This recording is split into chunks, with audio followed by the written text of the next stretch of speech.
அனைவருக்கும் அன்பு வணக்கம். ஆதார் கார்டு மற்றும் ரேஷன் கார்டு வைத்திருக்கும் பெண்களுக்கு ரூபாய் 30 லட்சம் வரை கடன் வழங்கப்படுகிறது. இந்த திட்டம் தமிழ்நாடு அரசின் கீழ் நடத்தப்பட்டு வருகிறது. இத்திட்டத்தை பற்றி முழுமையாக தெரிந்து கொள்ள நம்ம சேனலை சப்ஸ்கிரைப் செய்துவிட்டு இந்த வீடியோவை முழுமையாக பாருங்கள். தமிழ்நாடு சிறுபான்மை பொருளாதார மேம்பாட்டுக் கழகம் மூலம் ஆதார் மற்றும் ரேஷன் கார்டு வைத்துள்ள பெண்களுக்கு ரூபாய் 30 லட்சம் வரை கடன் வழங்கும் திட்டம் குறித்து அறிவிப்பு வெளியாகி உள்ளது. இது சிறுபான்மையின பெண்கள் மற்றும் உயர்கல்வி பயிலும் மாணவ மாணவியர்களுக்கான திட்டம் ஆகும். தமிழகத்தில் அனைத்து மாவட்டங்களிலும் தகுதியான விண்ணப்பதாரர்களுக்கும் இந்த திட்டம் பயன்படும் என்று கூறலாம். இந்த திட்டத்தின் மூலம் தொழில் தொடங்க விரும்பும் பெண்கள், கல்வி செலவுகளை எதிர்கொள்வோர், கைவினை கலைஞர்கள் ஆகியோர் இதில் விண்ணப்பிக்கலாம். இத்திட்டம் 2 வகைகளாக பிரிக்கப்பட்டுள்ளது. அவை திட்டம் 1 மற்றும் திட்டம் 2 ஆகும். திட்டம் 1இல் வருடம் 3 லட்சத்திற்கும் கீழ் வருமானம் உடைய குடும்பங்கள் கடன் பெறலாம். இதற்கான வட்டி 6% நிர்ணயிக்கப்பட்டுள்ளது.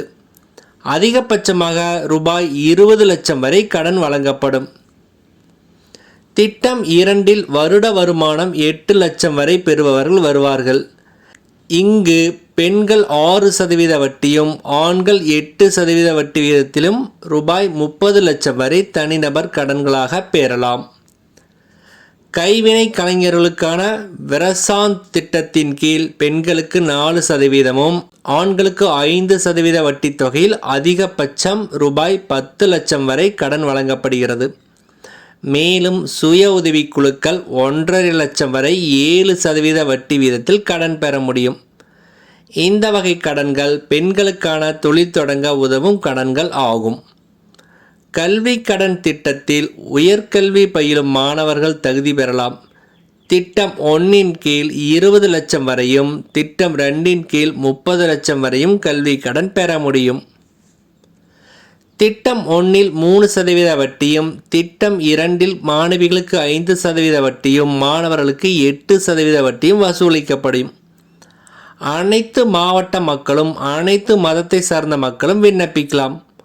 மாவட்ட ஆட்சியர் அலுவலகம், கூட்டுறவு வங்கி கிளைகள் அல்லது நகர வேளாண்மை கூட்டுறவு சங்க இடங்களில் இதற்கான படிவங்களை பெற முடியும். எனவே தகுதியுள்ள நபர்கள் இந்த திட்டத்தை பயன்படுத்தி பயன்பெறுமாறு அன்புடன் கேட்டுக்கொள்கிறோம். நன்றி, வணக்கம்.